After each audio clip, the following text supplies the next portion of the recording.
Това са кадри от първата вечер на фестивала в Сараево. Видяхте червения килим, видяхте звездите, които са гости там.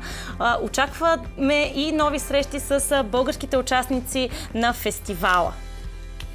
Място, на което, както и по-рано днес ви казахме в емисия България, стъпват всяка година звезди от ранга на Робърт Де Ниро, който е специалният гост тази година. Преди това са били Мики Рурк, Джон Малкович, Брад Пит, Анджелина Джоли. Разбира се, и българската следа там е така значима и тази година не прави изключение. Ще си говорим за филма на Весела Казакова и Мина Милева, които са на фестивала в Сараево, където ще представят филма си на босненската публика. Ще ги включим директно от червения килим. А доколкото разбрахме от самите тях, вече към филма ми има доста голям интерес от страна на медиите в Босна и Херцеговина. Здравейте! Здравейте! Здравейте! Имаме ли връзка? Имаме връзка. Да, бих казала, че дори не само босненска публика, тук се събира огромна група от така наречената фестивална тълпа, които са специалисти, киноведи, много хора, които посещават по-големите фестивали. И има доста добро посрещане към нас. Ние радваме се на гостоприемство и сякаш попаднахме от дома. Вие не сте за първи път в Сараево, трябва да кажем. Да, това е втората ни селекция. И в момента са доста интензивни интервюта и много днеска беше интервю след интервю. В момента има турска телевизия, тук ни чакат да се включим. Сериозна ли е конкуренцията тази година? И какви са вашите очаквания за филма? Как ще се представите? Ами според мен избора на филми, специално документалната програма е много силен. Даже някои филми вече имат успехи по други фестивали, нас това ни е първия. И веднага започна да се говори, звяра дойде, сега не знам какво ще става. Всичко е въпрос на решение на някакво жури, но мен ми е интересно, сега след няколко часа е премиерата, мен ми е интересно как тази тема ще бъде възприета тук, от тукашната публика и най-вече от международната публика, защото тя докосва много такива нерви, може да се каже. За пореден път наш филм няма да остави хората безразлични.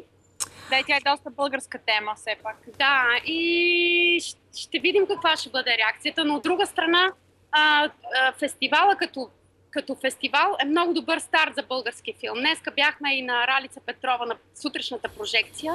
Без Бог, тя вече ни беше гост в емисия България, да. Тя беше гост в емисия България. Говорихме за вашия филм.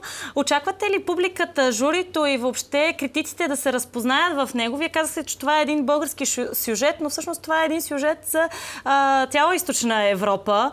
И в Босна и Херцеговина си представям, че публиката също би могла да се разпознае в него и в героите.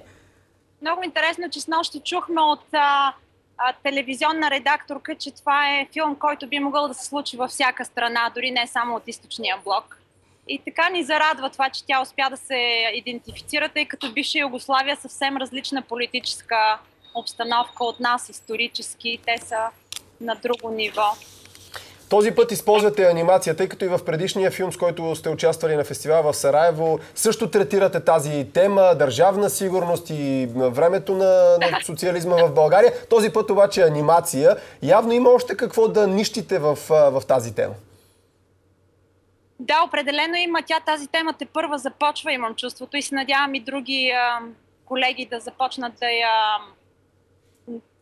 да я ровят, и бих казала, че и на Ралица във филма има доста силна политическа тема застъпена, точно по същия начин, по подобен начин. Да. Така че, може би е малко късно, но може би пък това поколение, които идват, ще започнем да се справяме с това минало. Наблюдавайки конкуренцията, другите документални филми, вашите колеги, какво е усещането, на къде върви жанра документалистика, каква е конкуренцията, какви са успехите въобще българските филми и документалисти, в каква посока вървите? Искаме да споменем наша много близка приятелка и съпорт Мартичка Божилова и техния документален Ръвкат бутик, който правят тук, който го правят на международно ниво за всякакви проекти, не само български. Тази година отново са тук и в момента няма български проект. но те много сериозно работят и те ни дадоха и на нас много голям съпорт, както и Рада Сесич, една от селекторките. Това, което каза, примерно, Рада Сесич тук за документалната програма, каза, че е абсолютно силна вълна на политическа ангажираност и обръщане на едно поколение към миналото, разчистване на миналото. Разчистване на сметки, както е в бивша Югославия, така и... Цялата тематика на документалната програма е такава и мисля си, че конкуренцията е много голяма. Ние сме гледали, имаме много бегла представа всъщност от филмите, с които се състезаваме. Ако Звяра е все още жив, вие с болка или с усмивка гледате към целият този период, който третирате във вашите филми? Разбира се, с усмивка. Той има и доста светлина и надежда във филма. Нали? Да, мисля, че има надежда и надеждата е там, когато не оставиш миналото, а продължаваш да го чоплиш. Ако ние искаме да затворим някоя страница, ние първо трябва да отворим, да прочетем тази книга, да се огледаме в това минало, да видим себе си, да потърсим корена си и тогава ние ще можем да погледнем напред чисто. Тоест, тогава ще можем наистина да простим. А тази болка не е изчистена още. И затова може да е емоционално, може да е със сълзи или със смях или с бой. Обаче пък трябва да се мине през това. Чисто кинематографски, вие сте на място, където може да сверявате вашите часовници с най-добрите. Какво е усещането ви? Не просто за тематиката на конкурса тази година. Е изключително силна селекция. Просто за нас е чест да бъдем тук. Друго не може да кажем. Освен това, фестивала има толкова високо ниво на организация и на спонсорство и на медийно покритие, на всичко необходимо за киното ни. И е голяма чест.Успяхте ли да зърнете Робърт Де Ниро? Изпуснахме го. В момента избяга, като ни видя, че вече отиде на море. Какво предстои за вас в Сараево в рамките на фестивала? Тази вечер е премиерата. И после очакваме, ще видим реакциите и след това не можем да кажем. Тук сме само за 3 дни, имаме страшно много познати и не сме могли да се обърнем. Просто беше много интензивно и може би трябваше да останем повече време. Но толкова. Ще има след това и обсъждане, след като бъде прожектиран филма. Какви въпроси очаквате да събуди? Обикновено босненската публика, тя не е много ангажирана, като нас са малко, така се водят, нали? Но може би ще има от колегите от другите фестивали. Вие самите ще гледате ли филми, ще задавате ли въпроси? Да, ние вече участвахме в такива въпроси и отговори. Приятно, хубаво е, когато... Ние не си мълчим, обаждаме се. Когато се направи коментар, нали, на колега, който е направил нещо, защото е много страшно да застанеш в мълчалива зала и някак си се създава една преграда.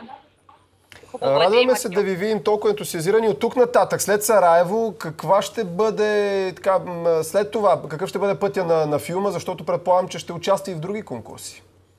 Да, има и други. Просто за момента не са конфиденциални, понеже ни карат да не казваме, докато не ги обявят. И така ще има и други участия. Ще попътува. Но най-хубавото е, че всъщност през ноември искаме да направим българската премиера по кината. Свързвайки го, нека да кажем 10 ноември, нека да не я забравяме тази дата, все още. Така че да видим как ще тръгне. Искаме по-скоро този филм да бъде обърнат към това поколение, младо поколение, което има нужда от тази информация, което в момента се лута и не знае дали да замине, дали да остане и с какво да се идентифицира. Каквито са и нашите зрители, за тях много често Терминал 2 и Терминал 1 са опциите, житейските опции. Но има надежда, има надежда. Ние искаме да има такава. Благодарим ви много за това включване. Пожелаваме ви успех. Надяваме се тези 3 дни да са изключително наситени на емоции. И всъщност да попитам все още. Казахте, че вие самите гледате филми. Освен вашата премиера, какви други премиери ще има на фестивала в Сараево? Какво друго да очакваме? Много силни сръбски и румънски филм в нашата програма, които трябва да видим, още не сме видели. И тук искаме да видим и една българска копродукция, която е с копродуцент Стефан Командарев и Катя Тричкова, румънски филм отново. И се надяваме да успеем да видим някакви неща. Тези, които сме ги изпуснали, слава Богу, те са си направили видео библиотека онлайн, така че можем да ги гледаме докато сме тук. С акредитацията. През 2014 година филма, с който участвахте в Сараево, предизвика в България доста скандали. Сега за този, пак си говорим за темата, която третирате и използвате във филмите си. Има ли удари под кръста? Има ли вече хора, които по някакъв начин сте засегнали и сте жегнали с посланията? Ами нека да му кажем името Чичо, Тони, Тримата глупаци и ДС. Да. Факт е, че Сараево беше първия фестивал, който подаде ръка на международно ниво на този филм. И с това и ние сме много щастливи днес да имаме и представянето на втория. А специално за втория, понеже той глобално разглежда нашата страна и засяга някакви личности политически, да, видяхме реакции в определени хора около премиерата, които не ни говорят, но мисля, че няма как да няма реакция, защото пък ние искаме... Да, киното е много субективно, няма как да няма разсърдени в един момент. В смисъл, това е... Подготвени сте за това? Научихме се да го приемаме, защото все пак то не е дисертация научна или то някак си жегва и действа емоционално. По-скоро искаме да бъдем верни към себе си и към дедите си, нека така да кажем. Чувствате ли се по-свободни на едно място като Сараево, където всъщност именно в разгара на военните събития 92-95 година се ражда този фестивал? Провежда се, ако не бъркам, за 22 път. Честно казвам, чувствам щастлива да съм българка и да съм от България и да си отивам скоро в България, защото мисля, че босненците доста са пострадали от този конфликт и жалко, че такъв готин народ става жертва на политически интриги и неща и просто много им е тежко. Няма как да се скрие. Може би това е една достойна тема за разработване на филм, да се поразровите, защото чисто привидно в Босна няма такова впечатление. Тя сякаш се е съвзела. Ние днес видяхме кадри и на живо от столицата Сараево, където изглежда модернистично, всичко изглежда доста добре и съвременно, но може би в душите на хората тези събития са се запечатали. Няма как.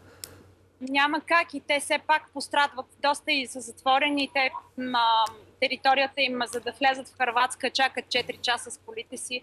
Има доста конкретни неща, които босненците пострадват геополитически в този конфликт. Искрено ви благодарим, желаем успехи на филма, изобщо и ноември месец да го видим и ние на кината, защото и ние все още сме в категорията млади хора и искаме да видим как вие сте третирали тази тема, как сте я пресъздали визуално. Благодарим ви много. Много ви благодарим и ви пожелавам всичко най-хубаво. Всичко най. Мерси за Чао. Чао.